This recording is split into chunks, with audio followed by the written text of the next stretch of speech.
İstanbul Beşiktaş'ta ýaşy galtyşan 92 ýaşly Türkiýe watandaşyna seredýän türkmen bakyjy onu öz öýünde sebäpsiz ýere urup çynsy zorluk etdi. Bakar mısınız? Polis arayın çabuk! Polis arayın!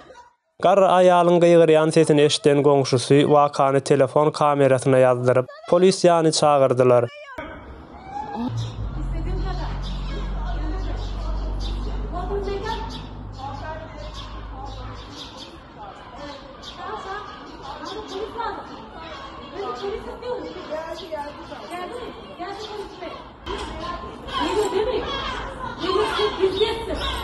Emma bu türkmen bakyjy özüniň jenaýat edendigine garamazdan ýarym ýalaňaç halda balkona çykyp polis ýany çağırsaňyz çağırın diýen sözler bilen kamera düşürýän goňşusyna haýbatly jogap berdi.